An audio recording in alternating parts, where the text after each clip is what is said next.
ਵਾਹਿਗੁਰੂ ਜੀ ਕਾ ਖਾਲਸਾ ਸ੍ਰੀ ਵਾਹਿਗੁਰੂ ਜੀ ਕੀ ਫਤਿਹ ਜੀ। ਮੈਂ ਤੁਹਾਡਾ ਆਪਣਾ ਜਸਕਰਨ ਸਿੰਘ। ਤੁਸੀਂ ਇਸ ਟਾਈਮ ਦੇਖ ਰਹੇ ਹੋ ਟੂਡੇ ਨਾਓ ਪੰਜਾਬੀ ਚੈਨਲ ਅਤੇ ਆਪਣਾ ਜੋ ਪ੍ਰੋਗਰਾਮ ਹੈ ਜੀ ਉਹ ਹੈ ਜੀ ਟੂਡੇ ਡਿਸਕਸ਼ਨ। ਸੋ ਅੱਜ ਆਪਾਂ ਜਿਹੜੀ ਇੱਥੇ ਟੂਡੇ ਡਿਸਕਸ਼ਨ ਦੇ ਵਿੱਚ ਗੱਲਬਾਤ ਕਰਾਂਗੇ ਜੀ, ਉਹ ਕਰਾਂਗੇ ਜੀ ਸਾਹਿਬੇ ਕਮਾਲ ਸਾਹਿਬ ਸ਼੍ਰੀ ਗੁਰੂ ਗੋਬਿੰਦ ਸਿੰਘ ਜੀ ਮਹਾਰਾਜ ਜੀ ਦੇ ਪਰਿਵਾਰ ਦੇ ਬਾਰੇ 'ਚ। ਅਤੇ ਆਹ ਸ਼ਹੀਦੀ ਦਿਹਾੜੇ ਹੁਣ ਚੱਲ ਰਹੇ ਆ ਜੀ, ਪੋਹ ਦਾ ਮਹੀਨਾ ਚੜ੍ਹ ਗਿਆ। ਸੋ ਆਪਣੇ ਨਾਲ ਸਟੂਡੀਓ ਵਿੱਚ ਗੱਲਬਾਤ ਕਰਨ ਵਾਸਤੇ ਮੌਜੂਦ ਹਨ ਜੀ ਸਰਦਾਰ ਕਮਲਦੀਪ ਸਿੰਘ ਜੀ। ਆਓ ਜੀ ਪਹਿਲਾਂ ਆਪਾਂ ਉਹਨਾਂ ਨੂੰ ਫਤਿਹ ਦੀ ਸਾਂਝ ਪਾਉਂਦੇ ਹਾਂ ਜੀ। ਵਾਹਿਗੁਰੂ ਜੀ ਕਾ ਖਾਲਸਾ ਵਾਹਿਗੁਰੂ ਜੀ ਕੀ ਫਤਿਹ। ਸਰਦਾਰ ਕਮਲਦੀਪ ਸਿੰਘ ਜੀ, ਜਿਹੜੇ ਹੁਣ ਆ ਪੋਹ ਦਾ ਮਹੀਨਾ ਚੱਲ ਰਿਹਾ ਜੀ, ਅਤੇ ਸਾਰੀਆਂ ਸਿੱਖ ਸੰਗਤਾਂ ਜਿਹੜੀਆਂ ਹੈਗੀਆਂ ਨੇ ਉਹ ਸ਼ਹੀਦੀ ਦਿਹਾੜੇ ਮਨਾ ਰਹੀਆਂ ਨੇ, ਛੋਟੇ ਸਾਹਿਬਜ਼ਾਦਿਆਂ ਦੇ, ਵੱਡੇ ਸਾਹਿਬਜ਼ਾਦਿਆਂ ਦੇ। ਹਾਂਜੀ। ਅਤੇ ਮੈਂ ਤੁਹਾਡੇ ਨਾਲ ਅੱਜ ਇਹਨਾਂ ਬਾਰੇ ਗੱਲਬਾਤ ਵਿਚਾਰ ਕਰਾਂਗੇ ਜੀ।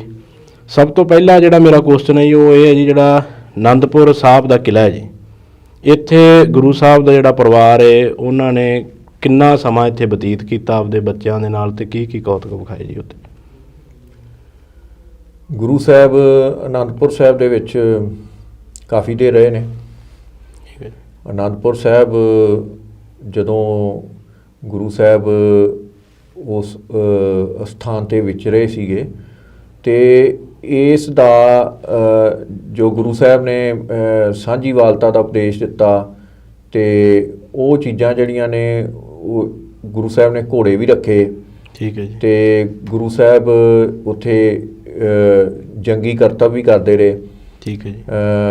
ਉੱਥੇ ਜਿਹੜੇ ਸਿੰਘ ਆ ਉਹ ਜੰਗੀ ਤਿਆਰੀਆਂ ਵੀ ਕਰਦੇ ਸੀ। ਠੀਕ ਹੈ। ਅਤੇ ਗੁਰੂ ਸਾਹਿਬ ਦਾ ਜਿਹੜਾ ਸੰਦੇਸ਼ ਸੀਗਾ ਉਹ ਸਮੇਂ ਦੀ ਹਕੂਮਤ ਅਤੇ ਜਿਹੜੇ ਪਹਾੜੀ ਰਾਜੇ ਸੀਗੇ, ਠੀਕ ਹੈ ਜੀ, ਉਹਨਾਂ ਨੂੰ ਉਹ ਜਿਹੜਾ ਸੀ ਉਹ ਬਹੁਤ ਚੁਭਦਾ ਸੀ। ਠੀਕ ਹੈ ਜੀ। ਇਸ ਗੱਲ ਤੋਂ ਜਿਹੜੇ ਪਹਾੜੀ ਰਾਜੇ ਸੀ, ਕਿਉਂਕਿ ਉਹ ਉਸ ਸਮੇਂ ਵੀ ਜਿਹੜੀ ਜਾਤ ਪਾਤ ਬਹੁਤ ਜ਼ਿਆਦਾ ਸੀਗੀ, ਅਤੇ ਗੁਰੂ ਸਾਹਿਬ ਦਾ ਜਿਹੜਾ ਉਪਦੇਸ਼ ਸੀ ਵੀ ਉਹ ਸਾਰੇ ਵਰਨਾਂ ਨੂੰ ਸਾਂਝਾ।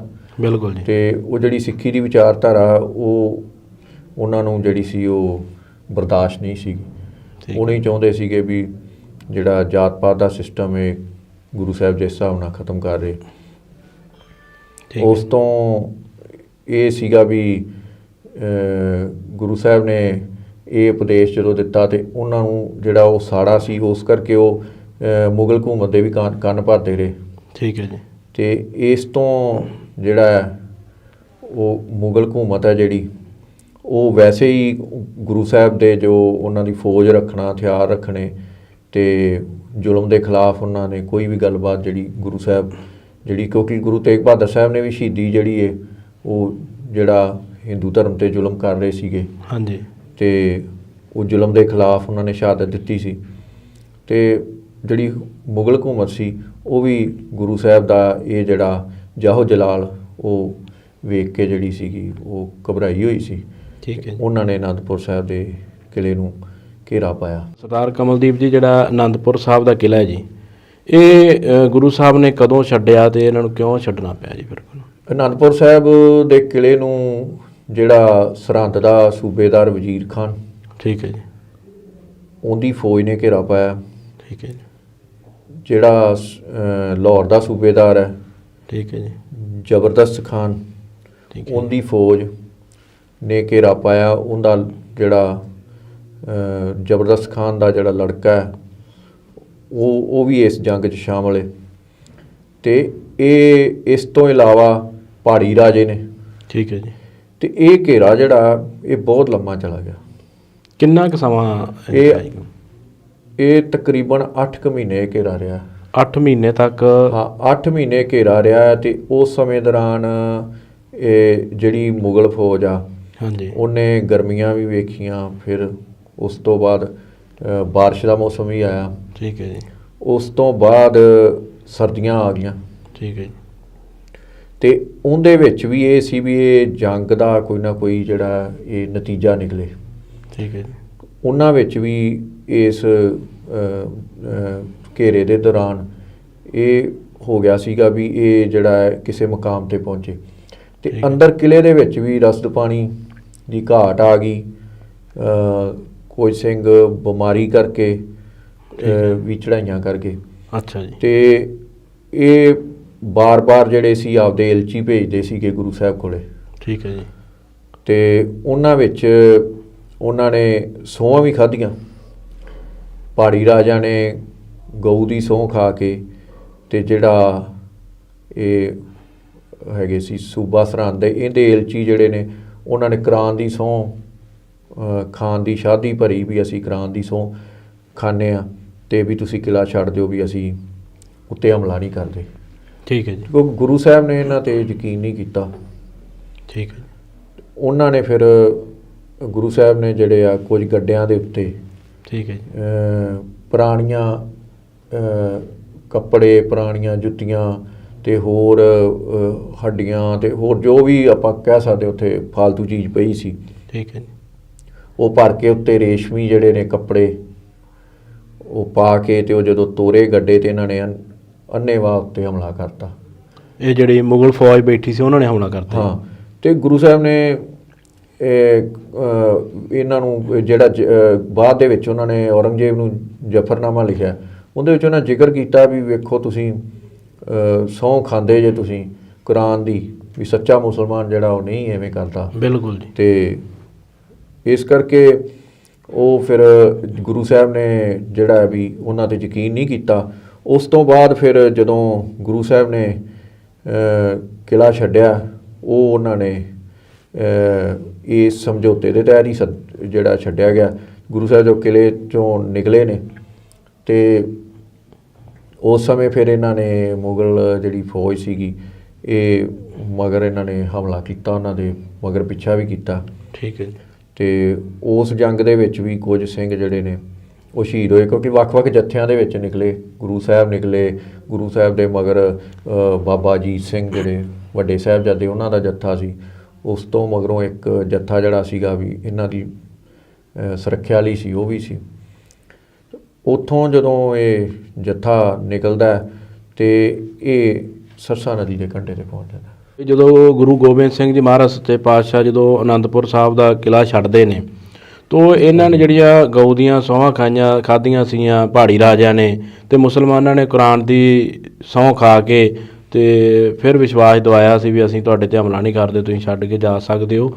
ਤੇ ਇਹਨਾਂ ਨੇ ਫਿਰ ਜਿਹੜੀਆਂ ਦੋਵਾਂ ਧਿਰਾਂ ਨੇ ਸਹੁੰਆਂ ਤੋੜਤੀਆਂ ਸੀ, ਜਾਂ ਇੱਕ ਧਿਰ ਨੇ ਉਹਨਾਂ 'ਤੇ ਹਮਲਾ ਕੀਤਾ ਜੀ? ਨਹੀਂ, ਇਹ ਸਹੁੰਆਂ ਤਾਂ ਝੂਠੀ ਸਹੁੰ ਜਿਹਨੂੰ ਆਪਾਂ ਕਹਿ ਸਕਦੇ। ਹਾਂਜੀ ਹਾਂਜੀ। ਉਹ ਮਤਲਬ ਕਿ ਸਹੁੰ ਦੋਵਾਂ ਨੇ ਤੋੜੀ, ਹਮਲਾ ਕੀਤਾ, ਉਹ ਉਹਨਾਂ ਦੀ ਇੱਕ ਚਾਲ ਸੀ। ਠੀਕ ਹੈ। ਇਹ ਇੱਕ ਜੰਗ ਸੀ ਵੀ ਇੱਕ ਸੱਚ ਵਾਲੇ ਪਾਸੇ ਸੀ, ਇੱਕ ਝੂਠ ਸੀਗਾ ਦੂਸਰੇ ਪਾਸੇ। ਉਹ ਹਕੂਮਤ ਦੇ ਨਸ਼ੇ ਦੇ ਵਿੱਚ ਬੜਾ ਕੁਝ ਕਰਦੇ ਜਿਹੜੀਆਂ ਹਕੂਮਤਾਂ ਹੁੰਦੀਆਂ। ਤੇ ਉਸ ਤੋਂ ਬਾਅਦ ਫਿਰ ਗੁਰੂ ਸਾਹਿਬ ਇਹ ਜਿਹੜੇ ਨੇ ਇਹ ਪਹੁੰਚਦੇ ਆ ਸਰਸਾ ਨਦੀ ਦੇ ਕੰਢੇ 'ਤੇ। ਠੀਕ ਹੈ। ਉੱਥੇ ਫਿਰ ਗੁਰੂ ਸਾਹਿਬ ਪੜਾਅ ਕਰਦੇ ਆ, ਤੇ ਉੱਥੇ ਫਿਰ ਰਹਿਰਾਸ ਸਾਹਿਬ ਜੀ ਦਾ ਪਾਠ ਕਰਦੇ ਆ, ਤੇ ਕੀਰਤਨ 16 ਪੜ੍ਹਦੇ ਆ। ਤੇ ਉੱਥੇ ਤੁਸੀਂ ਵੇਖੋ ਵੀ ਜੇ ਅੱਜ ਆਪਾਂ ਮਹਿਸੂਸ ਕਰੀਏ ਇਸ ਗੱਲ ਨੂੰ, ਹਾਂਜੀ, ਇਹ ਘਟਨਾਵਾਂ ਜਿਹੜੀਆਂ ਨੇ ਇਹ ਮਹਿਸੂਸ ਕਰਨ ਵਾਲੀਆਂ। ਬਿਲਕੁਲ ਜੀ। ਤੁਸੀਂ ਵੇਖੋ ਵੀ ਕਿੰਨੀ ਠੰਡ ਹੋਵੇਗੀ ਉਸ ਸਮੇਂ, ਬਹੁਤ ਜ਼ਿਆਦਾ ਠੰਡ। ਤੇ ਇੱਕ ਜੰਗਲ ਦੇ ਏਰੀਏ ਦੇ ਵਿੱਚ ਉਹਨਾਂ ਨੇ ਪੜਾਅ ਕੀਤਾ। ਸਰਸਾ ਨਦੀ ਜਿਹੜੀ ਉਸ ਸਮੇਂ ਉਹਦੇ 'ਚ ਹੜ੍ਹ ਆਇਆ। ਠੀਕ ਹੈ ਜੀ। ਤੇ ਉਹ ਹਵਾ ਹੋਰ ਵੀ ਠੰਡੀ ਹੋ ਜਾਂਦੀ, ਤੁਹਾਨੂੰ ਪਤਾ ਜਦੋਂ ਪਾਣੀ ਨੇੜੇ ਹੋਵੇ, ਪਾਣੀ ਦੇ ਨਾਲ ਤਾਂ ਕਿੰਨਾ ਠੰਡਾ। ਤੇ ਉਸ ਸਰਦੀਆਂ ਦੇ ਵਿੱਚ ਗੁਰੂ ਪਰਿਵਾਰ ਜਿਹੜਾ ਸਾਰਾ ਤੇ ਸਿੰਘ ਜਿਹੜੇ ਕਿ ਉਸ ਸਮੇਂ ਕਿਲ੍ਹਾ ਛੱਡ ਕੇ ਆਏ, ਉਹਨਾਂ ਕੋਲ ਕੋਈ ਇੰਨਾ ਇਹੋ ਜਿਹਾ ਸਮਾਨ ਵੀ ਨਹੀਂ ਵੀ ਜਿਹਦੇ ਨਾਲ ਉਹ ਜਿਵੇਂ ਇੰਨੀ ਸਰਦੀ ਦੇ ਵਿੱਚ ਬੰਦਾ ਕਿੰਨਾ ਕੋਈ ਲੈਂਦਾ, ਕੰਬਲ ਲੈਂਦਾ, ਅੱਗ ਬਾਲਦਾ, ਫਿਰ ਕਮਰਿਆਂ ਦੇ ਵਿੱਚ ਹੁੰਦੇ ਆਪਾਂ, ਤੇ ਤਾਂ ਆਪਾਂ ਇਹ ਜਿਹੜੀ ਇਹ ਸਰਦੀ ਦੇ ਮੌਸਮ ਨੂੰ ਸਹਾਰਦੇ ਹਾਂ। ਤੇ ਉਹਨਾਂ ਨੇ ਵੇਖ ਲਓ ਕਿੰਨਾ ਉਹ ਦੁੱਖ ਤਕਲੀਫਾਂ ਉਸ ਸਮੇਂ ਸਹੀਆਂ ਹੋਣਗੀਆਂ, ਉਹਨੂੰ ਮਹਿਸੂਸ ਕਰਕੇ ਵੇਖੋ। ਫਿਰ ਉਹ ਸਰਸਾ ਨਦੀ ਜਿਹੜੀ ਹੈ ਉਹਦੇ 'ਚ ਹੜ੍ਹ ਆਇਆ, ਉਹਨੂੰ ਇਹਨਾਂ ਨੇ ਪਾਰ ਵੀ ਕਰਨਾ। ਹਾਂਜੀ ਹਾਂਜੀ। ਪਾਰ ਕਰਕੇ ਤਾਂ ਕਿ ਜਿਹੜੀ ਮੁਗਲ ਫੌਜ ਹੈ ਉਹ ਮਗਰ ਪਿੱਛਾ ਕਰਦੀ ਆਉਂਦੀ ਹੈ। ਠੀਕ ਹੈ ਜੀ। ਤੇ ਉਹ ਬਹੁਤ ਵੱਡੀ ਗਿਣਤੀ 'ਚ। ਉਹ ਕਿੰਨੀ ਕੁ ਗਿਣਤੀ ਦੇ ਵਿੱਚ ਹੈਗੀ ਸੀ ਮੁਗਲ ਫੌਜ ਜਿਹੜੀ ਉਸ ਟਾਈਮ 'ਤੇ ਪਿੱਛਾ ਕਰ ਰਹੀ ਸੀ ਗੁਰੂ ਸਾਹਿਬ? ਇਤਿਹਾਸ ਅਨੁਸਾਰ ਵੀ 10 ਲੱਖ ਜਿਹੜੀ ਮੁਗਲ ਫੌਜ ਹੈ। 10 ਲੱਖ ਮੁਗਲ ਫੌਜ ਜਿਹੜੀ ਕਿ ਸਿੱਖਾਂ ਦਾ ਪਿੱਛਾ ਕਰ ਰਹੀ ਸੀ। ਪਿੱਛਾ ਕਰੀ ਕਿਵੇਂ 10 ਲੱਖ ਆ ਵੀ ਦੇਖੋ ਅੱਜ ਬਹੁਤੇ ਪ੍ਰਚਾਰਕ ਜਿਹੜੇ ਆਪਾਂ ਜਿਨ੍ਹਾਂ ਨੂੰ ਕਹਿੰਦੇ ਆ ਵੀ ਜਿਨ੍ਹਾਂ ਨੂੰ ਆਪਾਂ ਕਹਿ ਦਿੰਦੇ ਹਾਂ ਅੱਜ ਕੱਲ੍ਹ ਜਿਹੜੀਆਂ ਖੋਜਾਂ ਹੋ ਰਹੀਆਂ ਜਾਂ ਜਿਹੜੇ ਨਵੇਂ ਪ੍ਰਚਾਰਕ ਜਾਂ ਵਿਦਵਾਨ ਉੱਠ ਰਹੇ ਨੇ ਉਹ ਕਹਿੰਦੇ ਇੰਨੀ ਹੋ ਨਹੀਂ ਸਕਦੀ ਹਾਂਜੀ। ਦੇਖੋ ਤੁਸੀਂ ਇਹ ਦੇਖੋ ਵੀ ਸੂਬੇਦਾਰ ਜਿਹੜਾ ਹੈ ਸਰਹੰਦ ਦਾ ਹਾਂਜੀ ਵਜ਼ੀਰ ਖਾਨ ਉਹਦੀ ਫੌਜ, ਉਸ ਤੋਂ ਇਲਾਵਾ ਲਾਹੌਰ ਦੇ ਸੂਬੇਦਾਰ ਦੀ ਫੌਜ, 2 ਸੂਬੇਦਾਰ ਹੋ ਗਏ। ਫਿਰ ਦਿੱਲੀ ਤੋਂ ਆਈ ਜਿਹੜੀ ਫੌਜ ਦਿੱਲੀ ਤੋਂ ਭੇਜੀ ਗਈ ਠੀਕ ਹੈ ਜੀ ਇਹਨਾਂ ਦੀ ਮਦਦ ਵਾਸਤੇ। ਉਸ ਤੋਂ ਇਲਾਵਾ ਜਿੰਨੇ ਵੀ ਪਹਾੜੀ ਰਾਜੇ ਨੇ ਉਹਨਾਂ ਦੀਆਂ ਫੌਜਾਂ। ਠੀਕ ਹੈ ਜੀ। ਅਤੇ ਇਹ ਕਾਫਲਾ ਬੜਾ ਵੱਡਾ ਬਣ ਜਾਂਦਾ। ਹਾਂ ਕਾਫਲਾ ਤਾਂ ਫਿਰ ਕਿੰਨੇ ਤਾਂ ਹੁਣ ਰਲ ਗਏ ਜੀ। ਬਾਕੀ ਅੱਗੇ ਗੁਰੂ ਸਾਹਿਬ ਦੇ ਜਿਹੜੇ ਸਿੰਘ ਨੇ ਆਉਣ ਵਾਲੇ ਸਮੇਂ ਦੇ ਵਿੱਚ ਜਿਹੜੀਆਂ ਲੜਾਈਆਂ ਹੋਈਆਂ ਉਹਦਾ 'ਚ ਉਦਾਹਰਨਾਂ ਨੇ। ਅੰਗਰੇਜ਼ਾਂ ਦੇ ਟਾਈਮ 'ਤੇ ਸਾਰਾਗੜ੍ਹੀ ਦਾ ਯੁੱਧ ਹੋਇਆ। ਹਾਂਜੀ ਹਾਂਜੀ। ਉੱਥੇ ਵੇਖ ਲਓ ਤੁਸੀਂ 21 ਸਿੰਘਾਂ ਨੇ 10,000 ਪਠਾਨ ਨਾਲ ਕੀਤਾ। ਇਹ ਕੋਈ ਗੱਲਾਂ ਇਹ ਅੱਤ ਕਥਨੀ ਨਹੀਂ ਗੀ ਜਿਹੜੀ ਅੱਜ ਕੱਲ੍ਹ ਐਵੇਂ ਬੈਠਾ ਬੈਠਾ ਹੀ ਕੋਈ ਗੱਲ ਬਣਾ ਲੈਂਦਾ। ਹਾਂਜੀ ਹਾਂਜੀ। ਇਹ ਇਸ ਗੱਲ 'ਚ ਸੱਚਾਈ ਹੈ। ਠੀਕ ਹੈ ਜੀ। ਇਤਿਹਾਸ ਕਈ ਤਰ੍ਹਾਂ ਦਾ ਹੁੰਦਾ। ਇਤਿਹਾਸ ਇੱਕ ਲਿਖਿਆ ਹੋਇਆ ਇਤਿਹਾਸ ਆ ਅਤੇ ਸਿੱਖਾਂ ਦਾ ਜਿਹੜਾ ਇਤਿਹਾਸ ਲਿਖਿਆ ਉਹ ਗੈਰ ਸਿੱਖਾਂ ਨੇ ਲਿਖਿਆ। ਠੀਕ ਹੈ ਜੀ। ਅਤੇ ਜਦੋਂ ਗੈਰ ਸਿੱਖਾਂ ਨੇ ਲਿਖਿਆ ਅਤੇ ਉਹਦਾ ਆਪਾਂ ਉਹਦੇ 'ਤੇ ਕਿੰਤੂ ਪ੍ਰੰਤੂ ਨਹੀਂ ਕਰ ਸਕਦੇ। ਠੀਕ ਹੈ। ਕਿਉਂਕਿ ਆਪ ਲਿਖਿਆ ਹੋਵੇ ਅਤੇ ਅਗਲਾ ਬੰਦਾ ਵਧਾ ਚੜ੍ਹਾ ਕੇ ਲਿਖਦਾ। ਇਹ ਆਮ ਹੁੰਦਾ ਵੀ ਤੁਸੀਂ ਆਪ ਲਿਖਿਆ ਅਤੇ ਆਪ ਬੰਦਾ ਆਪਦੀ ਜਿਹੜੀ ਉਹ ਪ੍ਰਸ਼ੰਸਾ ਜਾਂ ਇਤਿਹਾਸ ਦੇ ਵਿੱਚ ਉਹ ਗੱਲਾਂ ਇਹੋ ਜਿਹੀਆਂ ਜੋੜ ਦਿੰਦਾ ਕਿਉਂਕਿ ਉਹ ਉਸ ਵਰਗ ਨਾਲ ਜੁੜਿਆ ਹੁੰਦਾ ਜਿਹੜੇ ਵਰਗ ਦਾ ਇਤਿਹਾਸ ਹੁੰਦਾ। ਅਤੇ ਇਸ ਲਈ ਇਹ ਜਿਹੜੀ ਹੈ ਇਸ 'ਤੇ ਆਪਾਂ ਨੂੰ ਕਿੰਤੂ ਪ੍ਰੰਤੂ ਨਹੀਂ ਕਰਨਾ ਚਾਹੀਦਾ ਜਿਹੜੇ ਅੱਜ ਵਿਦਵਾਨ ਕਰਦੇ ਪਏ ਆ। ਇਹਦਾ ਵੇਖੋ ਜੀ ਵਿਦਵਾਨ ਜਿਹੜੇ ਹੁਣ ਚੱਲ ਰਹੇ ਜੀ ਮੇਰੇ ਹਿਸਾਬ ਨਾਲ ਉਹ ਅਲੱਗ-ਅਲੱਗ ਕਿਤਾਬਾਂ ਪੜ੍ਹ ਕੇ ਚੱਲੀ ਜਾਂਦੇ। ਕੋਈ ਝੂਠ ਦਾ ਜਿਹੜਾ ਪਰੜਾ ਹੈ ਉਹ ਜ਼ਿਆਦਾ ਭਾਰੀ ਹੋਇਆ ਪਿਆ, ਜਿਹੜਾ ਸੱਚ ਵਾਲਾ ਪਾਸਾ ਹੈ ਉਹ ਅੱਜ ਕਲਯੁੱਗ ਦੇ ਸਮੇਂ 'ਚ ਥੋੜ੍ਹਾ ਜਿਹਾ ਘੱਟ ਰਹਿ ਗਿਆ ਜੀ। ਸਵਾਲ ਇਹ ਨਹੀਂ ਜੀ ਫੌਜ ਕਿੰਨੀ ਸੀ ਅਤੇ ਕਿੰਨੀ ਸੀ, ਇਹ ਤਾਂ ਹੈ ਵੀ ਉਹ ਬਹੁ ਗਿਣਤੀ ਫੌਜ ਹੈਗੀ ਸੀ। ਹਾਂਜੀ। ਕਿਉਂਕਿ ਉੱਥੇ ਇੱਕ ਹਕੂਮਤ ਆ, ਤੁਸੀਂ ਹਕੂਮਤ ਨਾਲ ਟੱਕਰ ਲੈਣੀ ਕੋਈ ਸੌਖੀ ਗੱਲ ਨਹੀਂ ਹੁੰਦੀ। ਬਿਲਕੁਲ ਜੀ। ਅਤੇ ਉਹ ਵੀ ਇੱਕ ਐਡੀ ਜ਼ਾਲਮ ਜਿਹੜੀ ਹਕੂਮਤ ਹੋਵੇ ਜਿਹੜੀ ਕੋਈ ਆਵਾਜ਼ ਨਹੀਂ ਸੁਣਦੀ, ਕੋਈ ਉਦੋਂ ਤੁਹਾਡਾ ਬਾਂਹ ਫੜਨ ਵਾਲਾ ਨਹੀਂ। ਅਤੇ ਉਹ ਗੁਰੂ ਸਾਹਿਬ ਜਿਹੜੀ ਉਹ ਸੱਚਾਈ ਦੀ ਜਿਹੜੀ ਜੰਗ ਆ, ਜਿਹੜੀ ਜ਼ੁਲਮ ਦੇ ਖਿਲਾਫ ਆ, ਉਹ ਜਿਹੜੀ ਸਿੱਖੀ ਦੀ ਵਿਚਾਰਧਾਰਾ ਉਹਨੂੰ ਉਹਦੇ ਅਨੁਸਾਰ ਜਿਹੜੀ ਉਹ ਜੰਗ ਲੜ ਰਹੇ ਨੇ। ਅਤੇ ਉਹ ਜੰਗ ਅਸਾਵੀਂ ਜੰਗ ਆਪਾਂ ਨੂੰ ਕਹਿ ਸਕਦੇ ਹਾਂ ਵੀ ਬਹੁਤ ਥੋੜ੍ਹੀ ਗਿਣਤੀ। ਤੁਸੀਂ ਵੇਖੋ ਹਕੂਮਤ ਦੇ ਤਾਂ ਚਾਪਲੂਸ ਹੁੰਦੇ ਨੇ। ਹਕੂਮਤ ਇੱਧਰ ਉਹੀਓ ਮਰਜੀਵੜਾ ਹੀ ਆਏਗਾ ਜਿਹੜਾ ਗੁਰੂ ਸਾਹਿਬ ਨਾਲ ਜੁੜੇਗਾ। ਮੈਨੂੰ ਪਤਾ ਹੈ ਵੀ ਮੈਂ ਸਿਰ ਜਿਹੜਾ ਤਲੀ 'ਤੇ ਰੱਖ ਕੇ ਹੀ ਜਾਣਾ।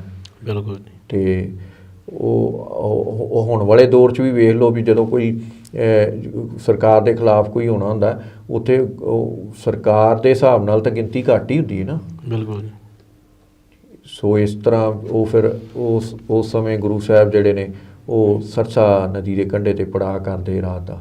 ਠੀਕ ਹੈ। ਜਦੋਂ ਇਹ ਗੁਰੂ ਸਾਹਿਬ ਜਦੋਂ ਪਹੁੰਚਦੇ ਸੀ ਸਰਸਾ ਨਦੀ ਦੇ ਕਿਨਾਰੇ 'ਤੇ ਗੁਰੂ ਸਾਹਿਬ ਦੇ ਨਾਲ ਜੋ ਸਿੱਖ ਸੀਗੇ ਉਹ ਵੀ ਸਾਰੇ ਉੱਥੇ ਪਹੁੰਚ ਜਾਂਦੇ ਜੀ। ਉਸ ਤੋਂ ਬਾਅਦ ਉਹ ਫਿਰ ਸਰਸਾ ਨਦੀ ਕਿਵੇਂ ਪਾਰ ਕਰਦੇ ਆ ਅਤੇ ਕਿੱਥੇ ਪਹੁੰਚਦੇ ਆ ਜੀ? ਸਰਸਾ ਨਦੀ 'ਤੇ ਹੜ੍ਹ ਆਇਆ ਹੁੰਦਾ, ਹਨੇਰੀ ਰਾਤ ਹੁੰਦੀ ਹੈ, ਪਿੱਛੋਂ ਇਹ ਹੁੰਦਾ ਵੀ ਫੌਜ ਪਿੱਛਾ ਕਰਦੀ ਆਉਂਦੀ ਹੈ। ਜਦੋਂ ਸਰਸਾ ਨਦੀ ਪਾਰ ਕਰਦੇ ਆ ਅਤੇ ਪਾਣੀ ਜ਼ਿਆਦਾ ਵਹਾਅ ਤੇਜ਼ ਹੋਣ ਕਰਕੇ ਉੱਥੇ ਜਿਹੜਾ ਹੈ ਗੁਰੂ ਪਰਿਵਾਰ ਹੈ ਜਿਹੜਾ ਉਹ ਵਿਛੜ ਜਾਂਦਾ ਹੈ। ਜਿਹੜੇ ਗੁਰੂ ਸਾਹਿਬ ਆ ਉਹਨਾਂ ਨਾਲ ਵੱਡੇ ਸਾਹਿਬਜ਼ਾਦੇ ਅਤੇ 5 ਪਿਆਰਿਆਂ 'ਚੋਂ ਭਾਈ ਦਇਆ ਸਿੰਘ ਵੀ ਨਾਲ ਨੇ। ਠੀਕ ਹੈ ਜੀ। ਭਾਈ ਹਿੰਮਤ ਸਿੰਘ ਨਾਲ ਨੇ। ਅਤੇ ਜਿਹੜੇ ਮਾਤਾ ਗੁਜਰੀ ਜੀ ਇਹ ਅਤੇ ਛੋਟੇ ਸਾਹਿਬਜ਼ਾਦੇ ਆ ਉਹ ਇਹਨਾਂ ਤੋਂ ਵਿਛੜ ਜਾਂਦੇ ਨੇ।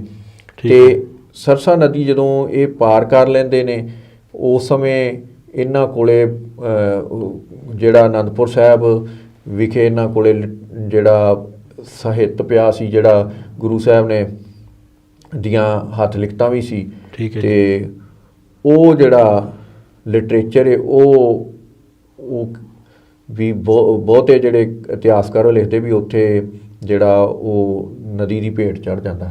ਠੀਕ ਹੈ। ਅਤੇ ਉਹ ਵੀ ਇੱਕ ਬਹੁਤ ਵੱਡਾ ਜਿਹੜਾ ਨੁਕਸਾਨ ਹੁੰਦਾ ਵੀ ਸਿੱਖ ਧਰਮ ਨੂੰ ਇਹਦਾ ਨੁਕਸਾਨ ਬਹੁਤ ਵੱਡਾ ਹੈ ਜੀ ਇਸ ਚੀਜ਼ ਦਾ। ਉਸ ਤੋਂ ਇਲਾਵਾ ਸਾਹਿਬਜ਼ਾਦੇ ਵਿਛੜ ਜਾਂਦੇ ਨੇ। ਠੀਕ ਹੈ ਜੀ। ਅਤੇ ਇਹ ਜਿਹੜੇ ਭਾਈ ਆਪਣਾ ਉਦੇ ਸਿੰਘ ਹੈ ਉਹ ਜਿਹੜੇ ਨੇ ਉਹ ਰਹਿ ਜਾਂਦੇ ਪਿੱਛੇ ਮੁਗਲ ਫੌਜ ਦਾ ਜਿਹੜਾ ਟਾਕਰਾ ਕਰਨ ਵਾਸਤੇ। ਠੀਕ ਹੈ ਜੀ। ਅਤੇ ਇਹ ਜਦੋਂ ਨਦੀ ਪਾਰ ਕਰਕੇ ਇਹ ਰੋਪੜ ਗੁਰੂ ਸਾਹਿਬ ਜਿਹੜੇ ਆ ਪਹੁੰਚ ਜਾਂਦੇ। ਪਹਿਲਾ ਪੜਾਅ ਜਿਹੜਾ ਰੋਪੜ ਕਰਦੇ ਜੀ ਗੁਰੂ ਸਾਹਿਬ ਸਰਸਾ ਨਦੀ ਦੇ ਕਿਨਾਰੇ ਤੋਂ ਬਾਅਦ, ਉੱਥੇ ਇਹ ਪੜਾਅ ਕਰਦੇ ਨੇ। ਠੀਕ ਹੈ ਜੀ। ਅਤੇ ਉਸ ਤੋਂ ਜਿਹੜਾ ਬਾਅਦ ਆ ਉਹ ਗੁਰੂ ਸਾਹਿਬ ਬੁੱਧੀ ਚੰਦ ਨਾਂ ਦਾ ਇੱਕ ਗੁਰੂ ਸਾਹਿਬ ਦਾ ਜਿਹੜਾ ਸੇਵਕ ਸੀਗਾ, ਉਹਨੂੰ ਉਹ ਸਿਣਿਆ ਘੱਲਦੇ ਨੇ। ਠੀਕ ਹੈ ਜੀ। ਅਤੇ ਉਹ ਆਉਂਦਾ, ਉਹ ਆਪਾਂ ਗੁਰੂ ਸਾਹਿਬ ਨੂੰ ਕਹਿੰਦਾ ਤੁਸੀਂ ਮੇਰੇ ਘਰ ਆਓ, ਪਧਾਰੋ। ਅਤੇ ਉਹ ਗੁਰੂ ਸਾਹਿਬ ਜਿਹੜੇ ਨੇ ਉਹ ਸਮੇਤ ਲਸ਼ਕਰ ਉੱਥੇ ਉਹਦੇ ਘਰ ਜਾਂਦੇ ਨੇ।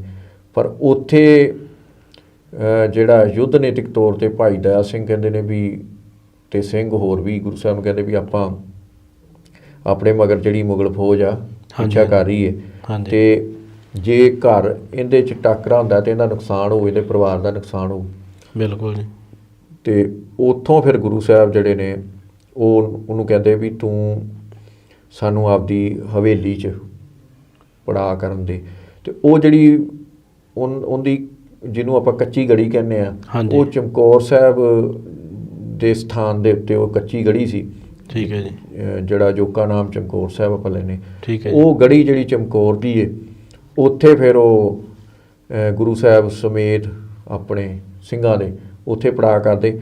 ਉਸ ਸਮੇਂ ਤੱਕ ਗੁਰੂ ਸਾਹਿਬ ਨਾਲ 40 ਸਿੰਘ ਸੀਗੇ ਸਮੇਤ ਸਾਹਿਬਜ਼ਾਦਿਆਂ। 40 ਸਿੰਘ ਰਹਿ ਜਾਂਦੇ ਆ ਗੁਰੂ ਸਾਹਿਬ ਦੇ ਨਾਲ ਜਦੋਂ ਚਮਕੌਰ ਦੀ ਗੜੀ ਜਾਂਦੇ ਆ ਜੀ।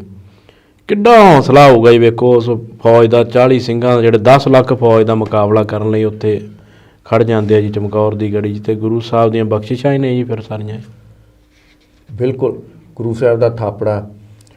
ਆਪਾਂ ਇੱਕ ਘਟਨਾ ਦਾ ਜਿਹੜਾ ਜ਼ਿਕਰ ਨਹੀਂ ਕੀਤਾ, ਜਦੋਂ ਅਨੰਦਪੁਰ ਸਾਹਿਬ ਦੇ ਕਿਲ੍ਹੇ 'ਤੇ ਹਮਲਾ ਹੋਇਆ।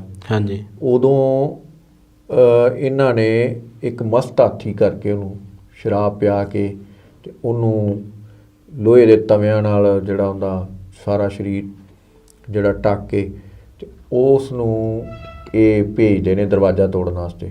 ਠੀਕ ਹੈ ਜੀ। ਅਤੇ ਉਹ ਜਦੋਂ ਸਿੰਘਾਂ ਨੂੰ ਪਤਾ ਲੱਗਦਾ ਗੁਰੂ ਸਾਹਿਬ ਨੂੰ ਦੱਸਦੇ, ਅਤੇ ਗੁਰੂ ਸਾਹਿਬ ਫਿਰ ਭਾਈ ਬਚਿੱਤਰ ਸਿੰਘ ਨੂੰ ਇਹ ਡਿਊਟੀ ਲਾਉਂਦੇ ਉਹਨਾਂ ਦੀ ਵੀ ਤੂੰ ਹਾਥੀ ਦਾ ਮੁਕਾਬਲਾ ਕਰਨਾ।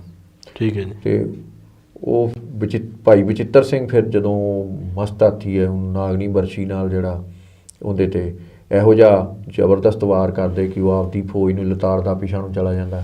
ਉਹ ਉਹਨਾਂ ਦੀ ਜਿਹੜੀ ਇਹ ਯੋਜਨਾ ਜਿਹੜੀ ਉਹਨਾਂ ਨੇ ਬਣਾਈ ਹੁੰਦੀ ਹੈ ਉਹ ਸਫਲ ਨਹੀਂ ਹੁੰਦੀ। ਠੀਕ ਹੈ ਜੀ। ਅਤੇ ਸੋ ਗੁਰੂ ਦਾ ਥਾਪੜਾ। ਅਤੇ ਵੇਖੋ ਇੱਕ ਸਧਾਰਨ ਸਿੰਘ ਜਿਹੜਾ ਉਹ ਐਡੇ ਵੱਡੇ ਹਾਥੀ ਦਾ ਮੁਕਾਬਲਾ ਕਰ ਸਕਦਾ। ਅਤੇ ਇਸੇ ਤਰ੍ਹਾਂ ਹੁਣ 40 ਸਿੰਘ ਨੇ ਜਿਹੜੇ ਉਹਨਾਂ ਨਾਲ ਗੁਰੂ ਸਾਹਿਬ ਨਾਲ ਨੇ, ਅੰਗ ਸੰਗ ਨੇ। ਬਿਲਕੁਲ। ਅਤੇ 10 ਲੱਖ ਫੌਜ ਉਹਨਾਂ ਸਾਹਮਣੇ ਕੁਛ ਵੀ ਨਹੀਂ, ਕਿਉਂਕਿ ਹੌਸਲਿਆਂ ਅੱਗੇ ਸਿਆਣੇ ਕਹਿੰਦੇ ਵੀ ਕੋਈ ਚੀਜ਼ ਨਹੀਂ ਟਿਕਦੀ।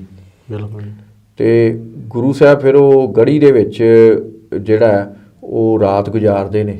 ਠੀਕ ਹੈ ਜੀ। ਅਤੇ ਸਿੰਘ ਜਿਹੜੇ ਨੇ ਕਿਉਂਕਿ ਥੱਕੇ ਨੇ, ਕੁਝ ਫੱਟੜ ਵੀ ਨੇ, ਅਤੇ ਉਹਨਾਂ ਨੂੰ ਨੀਂਦ ਆ ਜਾਂਦੀ। ਪਰ ਗੁਰੂ ਸਾਹਿਬ ਸਾਰੀ ਰਾਤ ਆਪਦੇ ਸਿੰਘਾਂ ਨੂੰ ਨਿਹਾਰਦੇ ਰਹਿੰਦੇ ਨੇ। ਠੀਕ ਹੈ। ਉਹਨੂੰ ਵੇਖਦੇ ਰਹਿੰਦੇ ਨੇ ਵੀ ਕਿਸੇ ਦੇ ਕੇਸ ਠੀਕ ਕਰਦੇ ਨੇ, ਖੁੱਲ੍ਹੇ ਹੋਏ ਨੇ ਕਿਉਂਕਿ ਪੱਗਾਂ ਢਿੱਲੀਆਂ ਹੋ ਗਈਆਂ, ਦਮਾਲੇ ਢਿੱਲੇ ਹੋ ਗਏ ਉਹਨਾਂ ਦੇ। ਕਦੀ ਸਾਹਿਬਜ਼ਾਦਿਆਂ ਵੱਲ ਵੇਖਦੇ ਆ ਗੁਰੂ ਸਾਹਿਬ ਵੀ। ਕਵੀ ਦੀ ਕਲਪਨਾ ਵੀ ਉਹ ਗੁਰੂ ਸਾਹਿਬ ਨੂੰ ਪਤਾ ਹੈ ਵੀ ਇਹ ਸਵੇਰੇ ਜਿਹੜੇ ਨੇ ਇਹ ਨਾਲ ਨਹੀਂ ਹੋਣੇ, ਇਹਨਾਂ ਨੇ ਜਿਹੜਾ ਜੰਗ 'ਚ ਸ਼ਹੀਦ ਹੋ ਜਾਣਾ। ਅਤੇ ਉਹ ਪੜਾਅ ਕਰਦੇ ਆ। ਸਵੇਰੇ ਜਦੋਂ ਗੁਰੂ ਸਾਹਿਬ ਨੂੰ ਸਿੰਘ ਦੱਸਦੇ ਆ ਵੀ ਮੁਗਲ ਫੌਜ ਜਿਹੜੀ ਉਹ ਨੇੜੇ ਆ ਰਹੀ ਹੈ ਗੜੀ ਦੀ, ਅਤੇ ਗੁਰੂ ਸਾਹਿਬ ਮਮਟੀ 'ਤੇ ਹੁੰਦੇ ਆ ਕਿਲ੍ਹੇ ਦੇ ਵਿੱਚ। ਉਹ ਗੜੀ ਦੇ ਵਿੱਚ ਇੱਕ ਉੱਚਾ ਚੁਬਾਰਾ ਜਿਹਨੂੰ ਇਤਿਹਾਸਕਾਰਾਂ ਨੇ ਮਮਟੀ ਵੀ ਕਿਹਾ। ਠੀਕ ਹੈ। ਉੱਥੋਂ ਫਿਰ ਗੁਰੂ ਸਾਹਿਬ ਤੀਰਾਂ ਨਾਲ ਵਿਛਾੜ ਕਰਦੇ ਆ। ਉੱਪਰੋਂ ਗੁਰੂ ਸਾਹਿਬ ਆਪ ਵੀ ਤੀਰ ਚਲਾਉਂਦੇ ਅਤੇ ਸਿੰਘ ਵੀ ਜਿਹੜੇ ਉਹ ਤੀਰ ਅੰਦਾਜ਼ੀ ਕਰਦੇ ਆ।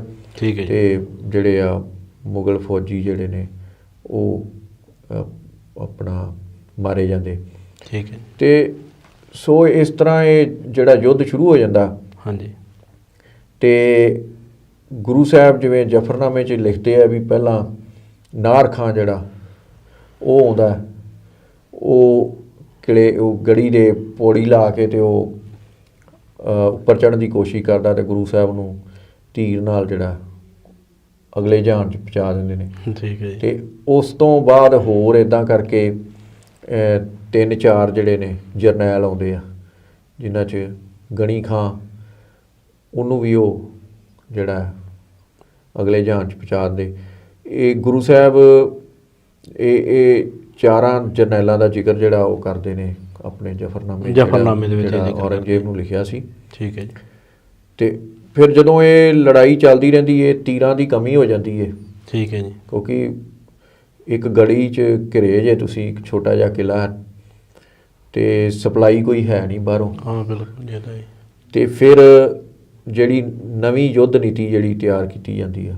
ਠੀਕ ਹੈ ਜੀ। ਗੁਰੂ ਸਾਹਿਬ ਅਤੇ ਭਾਈ ਦਇਆ ਸਿੰਘ ਜੀ, ਭਾਈ ਦਾਨ ਸਿੰਘ, ਜਿਹੜੇ 5 ਪਿਆਰੇ ਸੀ, ਭਾਈ ਦਇਆ ਸਿੰਘ ਜੀ। ਹਾਂਜੀ। ਠੀਕ ਹੈ ਜੀ। ਫਿਰ ਉਹ ਪਹਿਲਾ ਜੱਥਾ ਭਾਈ ਹਿੰਮਤ ਸਿੰਘ ਜਿਹੜੇ 5 ਪਿਆਰਿਆਂ 'ਚੋਂ ਨੇ। ਠੀਕ ਹੈ ਜੀ। ਉਹਨਾਂ ਦੀ ਅਗਵਾਈ 'ਚ ਭੇਜਿਆ ਜਾਂਦਾ। 5 ਸਿੰਘਾਂ ਦਾ ਜੱਥਾ ਜਾਂਦਾ ਬਾਹਰ ਜਾ ਕੇ, ਉਹ ਬੜੀ ਬਹਾਦਰੀ ਨਾਲ ਲੜਦਾ ਅਤੇ ਮੁਗਲ ਫੌਜਾਂ ਦੇ ਆਹੂ ਲਾਹੁੰਦੇ ਨੇ।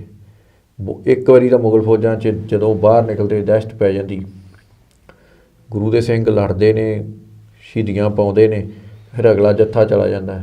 ਇੱਦਾਂ ਕਰਕੇ 3-4 ਜੱਥੇ ਜਦੋਂ ਜਾਂਦੇ ਆ, ਅਤੇ ਉਸ ਤੋਂ ਬਾਅਦ ਵੱਡੇ ਸਾਹਿਬਜ਼ਾਦਾ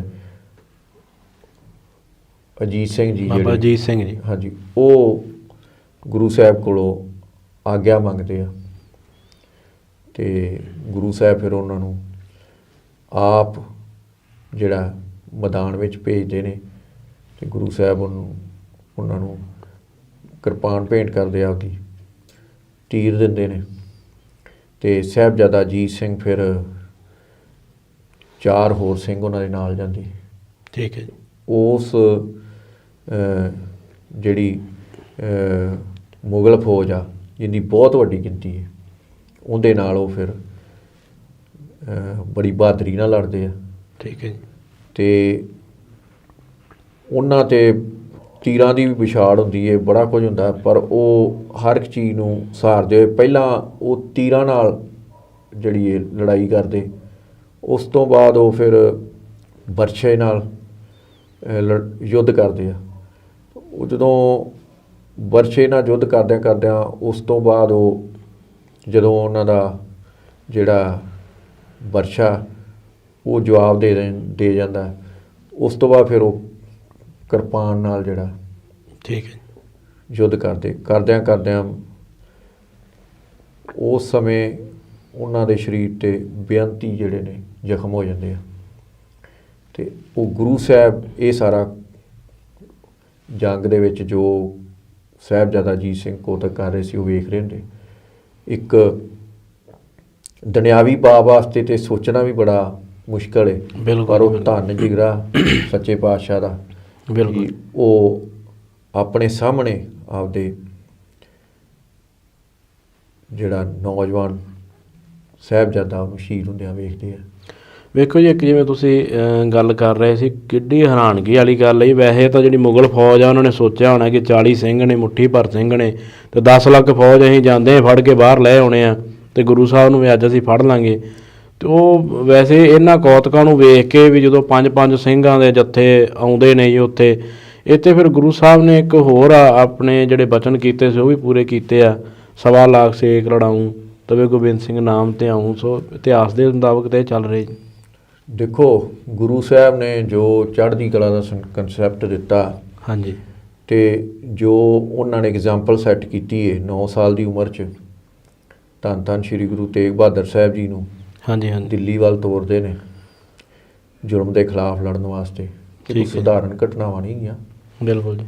ਇਤਿਹਾਸ ਦੀਆਂ ਇਹੋ ਜਿਹੀਆਂ ਮਿਸਾਲਾਂ ਕਿਤੇ ਨਹੀਂ ਮਿਲਦੀਆਂ। ਸਾਰਾ ਜਿਹੜਾ ਪਰਿਵਾਰ ਹੀ ਉਹ ਕੌਮ ਤੋਂ ਵਾਰ ਦੇਣਾ, ਜ਼ੁਲਮ ਦੇ ਖਿਲਾਫ ਲੜ ਕੇ ਜ਼ਾਲਮ ਨੂੰ ਇਹ ਅਹਿਸਾਸ ਕਰਾ ਦੇਣਾ ਵੀ ਘੱਟ ਗਿਣਤੀ ਹੁੰਦੇ ਹੋਏ ਵੀ ਜਿਹੜੀ ਹੈ ਉਹ ਇਖਲਾਕੀ ਤੌਰ 'ਤੇ ਜਿੱਤ ਪ੍ਰਾਪਤ ਕੀਤੀ ਜਾ ਸਕਦੀ ਹੈ। ਠੀਕ। ਇਹ ਗੁਰੂ ਸਾਹਿਬ ਦੇ ਜਿਹੜੀ ਕੁਰਬਾਨੀ ਹੈ, ਇਸ ਤੋਂ ਹੀ ਅੱਗੇ ਆਉਣ ਵਾਲੇ ਜਿਹੜਾ ਇਤਿਹਾਸ ਹੈ ਸਿੱਖ ਕੌਮ ਦਾ, ਉਹ ਸੁਨਹਿਰੀ ਬਣਿਆ, ਪ੍ਰੇਰਨਾ ਲੈਂਦਾ ਰਿਹਾ ਅਤੇ ਸੁਨਹਿਰੀ ਬਣਦਾ ਰਹੇਗਾ, ਸੁਨਹਿਰੀ ਅੱਖਰਾਂ ਨਾਲ ਜਿਹੜਾ ਲਿਖਿਆ ਜਾਂਦਾ ਰਹੇਗਾ। ਉਹ ਹਮੇਸ਼ਾ ਹੀ ਇਹ ਜਿਹੜੀ ਚਮਕੌਰ ਦੀ ਜੰਗ ਆ ਜਾਂ ਅੱਗੋਂ ਆਉਣ ਵਾਲਾ ਇਤਿਹਾਸ ਆ ਜਾਂ ਸਾਹਿਬਜ਼ਾਦਿਆਂ ਦੀ ਸ਼ਹੀਦੀ ਆ, ਛੋਟੇ ਸਾਹਿਬਜ਼ਾਦਿਆਂ ਦੀ, ਇਹ ਹਮੇਸ਼ਾ ਹੀ ਜਦੋਂ ਤੱਕ ਇਹ ਦੁਨੀਆ ਕਾਇਮ ਹੈ ਪ੍ਰੇਰਨਾ ਜਿਹੜੀ ਉਹ ਮਿਲਦੀ ਰਹੂਗੀ। ਇਹਦੇ 'ਤੇ ਮੁਸਲਮਾਨ ਇਤਿਹਾਸਕਾਰਾਂ ਨੇ ਬੜਾ ਕੁਛ ਲਿਖਿਆ। ਠੀਕ ਹੈ। ਅਤੇ ਉਸ ਤੋਂ ਬਾਅਦ ਫਿਰ ਉਹ ਜਿਹੜਾ ਸਾਹਿਬਜ਼ਾਦਾ ਜੁਝਾਰ ਸਿੰਘ ਜੀ, ਠੀਕ ਹੈ ਜੀ, ਉਹ ਗੁਰੂ ਪਿਤਾ ਤੋਂ ਆਪਦੇ ਤੋਂ ਇਜਾਜ਼ਤ ਲੈਣ ਆਉਂਦੇ ਨੇ। ਅਤੇ ਜਿਹੜੇ ਸਾਹਿਬਜ਼ਾਦਾ ਜੁਝਾਰ ਸਿੰਘ ਜੀ ਸੀ, ਇਹਨਾਂ ਦੀ ਕਿੰਨੀ ਉਮਰ ਸੀ ਜਦੋਂ ਇਹ ਜੰਗ ਦੇ ਵਿੱਚ ਜਾ ਕੇ ਲੜਾਈ ਲੜਨ ਵਾਸਤੇ ਜਾਂਦੇ ਜੀ? ਇਹ ਦੇਖੋ ਪੱਕਾ ਤਾਂ ਹਾਲੇ ਇਤਿਹਾਸ ਦੇ ਵਿੱਚ ਇਹਨਾਂ ਚੀਜ਼ਾਂ 'ਤੇ ਪੂਰਾ ਨਹੀਂ, ਪਰ 14 ਸਾਲ ਕੁਝ ਮਹੀਨੇ, ਸਿਰਫ 14 ਸਾਲ ਤੇ ਕੁਛ ਮਹੀਨਿਆਂ ਦਾ ਜਿਹੜਾ ਬੱਚਾ ਹੈ ਉਹ ਜੰਗ ਦੇ ਵਿੱਚ ਲੜਨ ਲਈ ਭੇਜਦੇ ਨੇ ਗੁਰੂ ਸਾਹਿਬ। ਅਤੇ ਜਦੋਂ ਉਹਨਾਂ ਨੂੰ ਭੇਜਣ ਲੱਗੇ ਨੇ ਅਤੇ ਜਿਹੜੇ 5 ਪਿਆਰਿਆਂ 'ਚੋਂ ਭਾਈ ਦਇਆ ਸਿੰਘ ਜੀ ਉਹਨਾਂ ਨੇ ਗੁਰੂ ਸਾਹਿਬ ਨੂੰ ਬੜਾ ਇਸ 'ਤੇ ਕਿਹਾ ਵੀ ਅਸੀਂ ਇਤਿਹਾਸ ਦੇ ਵਿੱਚ ਸਾਨੂੰ ਜਿਹੜੇ ਲੋਕ ਲਾਹਨਤਾਂ ਪਾਉਣਗੇ ਵੀ ਇੱਕ ਜਿਹੜਾ ਸਾਹਿਬਜ਼ਾਦਾ ਤਾਂ ਤੁਹਾਡੇ ਕੋਲ ਹੋਵੇ, ਵੀ ਦੂਜਿਆਂ ਦੋ ਦਾ ਵੀ ਨਹੀਂ ਪਤਾ, ਇੱਕ ਸ਼ਹੀਦ ਹੋ ਚੁੱਕਾ।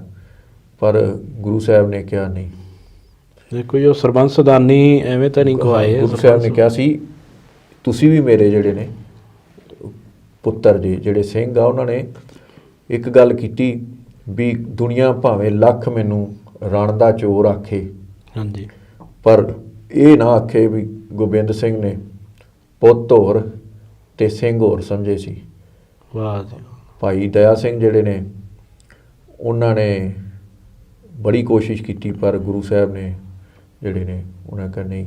ਅਤੇ ਸਾਹਿਬਜ਼ਾਦਾ ਵੀ ਬਾਰ-ਬਾਰ ਗੁਰੂ ਸਾਹਿਬ ਨੂੰ ਕਹਿ ਰਿਹਾ ਸੀ ਵੀ ਮੈਂ ਆਪਦੇ ਵੱਡੇ ਵੀਰ ਕੋਲ ਜਾਣਾ, ਅਤੇ ਉਹ ਜਿਹੜੇ ਨੇ ਵੀ ਗੁਰੂ ਸਾਹਿਬ ਨੇ ਉਹਨਾਂ ਨੂੰ ਇਜਾਜ਼ਤ ਦਿੱਤੀ।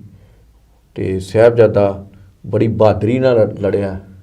ਇਤਿਹਾਸ ਦੇ ਵਿੱਚ ਇੱਕ ਥਾਂ 'ਤੇ ਆਉਂਦਾ ਹੈ ਵੀ ਉਹਨਾਂ ਨੇ 40 ਜਿਹੜੇ ਨੇ ਮੁਗਲ ਸਿਪਾਹੀ ਛੋਟੀ ਜਿਹੀ ਉਮਰ ਦੇ ਵਿੱਚ ਏਡੀ ਬਹਾਦਰੀ ਨਾਲ ਲੜੇ ਨੇ ਅਤੇ ਉਹਨਾਂ ਨੇ ਸ਼ਹਾਦਤ ਪ੍ਰਾਪਤ ਕੀਤੀ।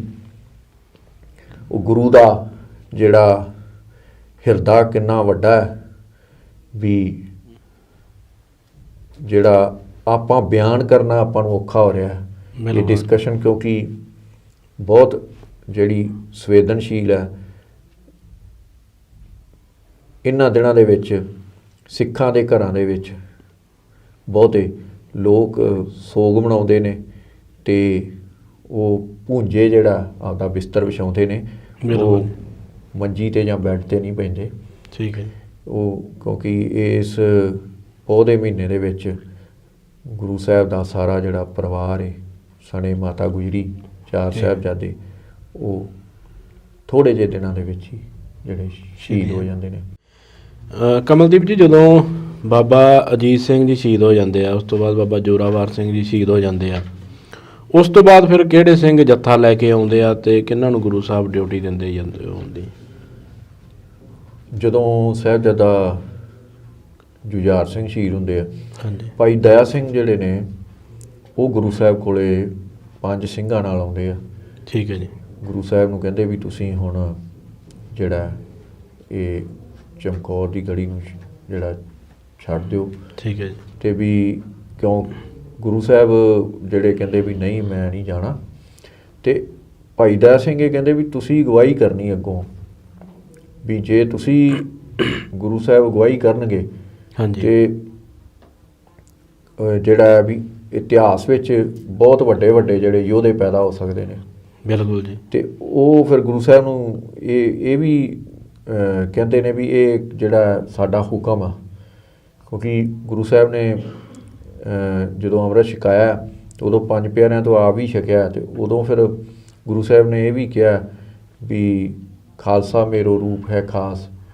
ਅਤੇ ਉਹ ਫਿਰ ਜਿਹੜਾ ਖਾਲਸਾ ਜਿਹੜਾ ਗੁਰੂ ਦਾ ਰੂਪ ਹੋਇਆ, ਉਹ ਫਿਰ ਹੁਕਮ ਦੇ ਰਿਹਾ, ਅਤੇ ਗੁਰੂ ਸਾਹਿਬ ਨੂੰ ਉਹ ਮੰਨਣਾ ਪੈਂਦਾ। ਅਤੇ ਗੁਰੂ ਸਾਹਿਬ ਜਿਹੜਾ ਉਹ ਚਮਕੌਰ ਦੀ ਗੜੀ ਜਿਹੜੀ ਉਹ ਛੱਡ ਕੇ ਜਦੋਂ ਨਿਕਲਦੇ ਨੇ ਤੇ ਹਾਂਜੀ। ਉਹ ਵੰਗਾਰ ਕੇ ਨਿਕਲਦੇ ਨੇ, ਬਿਲਕੁਲ ਉਹ ਜਿਹੜਾ ਇਤਿਹਾਸ ਵਿੱਚ ਆਉਂਦਾ ਹੈ। ਤੇ ਇਸ ਚਮਕੌਰ ਦੇ ਯੁੱਧ ਬਾਰੇ ਜੋ ਇਹ ਦ੍ਰਿਸ਼ ਆ, ਇਹ ਬੜਾ ਸੋਹਣਾ ਜਿਹੜਾ ਇੱਕ ਮੁਸਲਮਾਨ ਕਵੀ ਜੋਗੀ ਅੱਲਾ ਯਾਰ ਖਾਂ ਠੀਕ ਹੈ ਜੀ। ਉਹ ਲਿਖਦਾ ਹੈ, ਬਸ ਏਕ तीरथ है हिंद में, बस एक तीरथ है हिंद में यात्रा के लिए, बाप ने कटाए बच्चे जहाँ खुदा के लिए, चमक है मेहर की ऐ चमकौर तेरे जरों में। उन्हें बड़ा सोहना लिखा है ਜਿਹੜਾ ਸ਼ੇਰ ਹੈ, ਉਹਨੇ ਇਹ ਸਾਹਿਬਜ਼ਾਦੇ ਬਾਰੇ ਉਹਨਾਂ ਨੇ ਜਿਹੜੀ ਇਹ ਉਹਨੇ ਆਪਦਾ ਲੰਮੀ ਕਵਿਤਾ ਲਿਖੀ ਹੈ। ਹਾਂਜੀ। ਉਹਦੇ ਵਿੱਚ ਵੀ ਜਿਹੜਾ ਉਹ ਆਪਾਂ ਨੂੰ ਜਿਹੜਾ ਇਸ ਦਾ ਇਤਿਹਾਸ ਪਤਾ ਲੱਗਦਾ ਹੈ।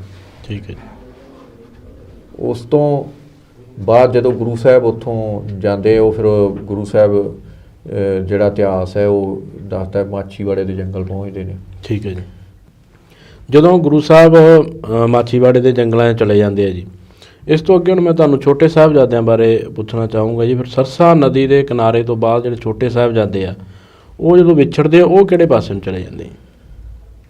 ਛੋਟੇ ਸਾਹਿਬਜ਼ਾਦੇ ਮਾਤਾ ਗੁਜਰੀ ਨਾਲ ਜਿਹੜੀ ਹੱਡ ਚੀਰਵੀਂ ਠੰਡ ਆ, ਹਾਂਜੀ, ਉਹਨੂੰ ਜਿਹੜਾ ਬਰਦਾਸ਼ਤ ਕਰਦੇ ਹੋਏ ਉਹ ਮਾਤਾ ਜੀ ਦੇ ਨਾਲ ਜੰਗਲ ਜਿਹੜਾ ਬੀਆਬਾਨ ਹੈ, ਬਹੁਤ ਸੰਘਣਾ ਜੰਗਲ ਹੈ, ਉਹਦੇ ਵਿੱਚ ਦੀ ਗੁਜ਼ਰਦੇ ਜਾਂਦੇ ਸਿਮਰਨ ਕਰਦੇ ਹੋਏ ਉਹ ਇੱਕ ਝੌਂਪੜੀ ਕੋਲ ਪਹੁੰਚਦੇ। ਠੀਕ ਹੈ ਜੀ। ਇਹ ਝੌਂਪੜੀ ਦੇ ਵਿੱਚ ਇਤਿਹਾਸ ਵਿੱਚ ਆਉਂਦਾ ਕੁੰਮਾ ਮਾਸ਼ਕੀ। ਕੁੰਮਾ ਮਾਸ਼ਕੀ, ਹਾਂ। ਉਹ ਜਦੋਂ ਦੇਖਦਾ ਉਸ ਉਹ ਜਿਹੜੀ ਖੜਾਕ ਸੁਣਦਾ ਤੁਰਿਆ ਜਾਂਦਾ, ਉਹ ਫਿਰ ਜਦੋਂ ਉਹਨੂੰ ਪਤਾ ਲੱਗਦਾ, ਉਹ ਫਿਰ ਬੇਨਤੀ ਕਰਦਾ ਵੀ ਮੇਰੀ ਝੌਂਪੜੀ ਨੂੰ ਭਾਗ ਲਾਓ ਤੁਸੀਂ। ਠੀਕ ਹੈ। ਉਹ ਪੜਾ ਫਿਰ ਉੱਥੇ ਕਰਦੇ ਆਪਣੇ ਸਾਹਿਬਜ਼ਾਦੇ ਤੇ ਮਾਤਾ ਗੁਜਰੀ ਜੀ। ਉੱਥੇ ਫਿਰ ਉਹ ਉਹਦੇ ਕੋਲ ਜੋ ਤਿਲ ਫੁੱਲ ਹੁੰਦਾ ਉਸ ਅਨੁਸਾਰ ਉਹਨਾਂ ਦੀ ਸੇਵਾ ਕਰਦਾ। ਠੀਕ ਹੈ ਜੀ। ਤੇ ਉਸ ਤੋਂ ਬਾਅਦ ਫਿਰ ਜਿਹੜੇ ਮਾਤਾ ਗੁਜਰੀ ਜੀ ਦੇ ਸਾਹਿਬਜ਼ਾਦੇ ਨੇ, ਉਹ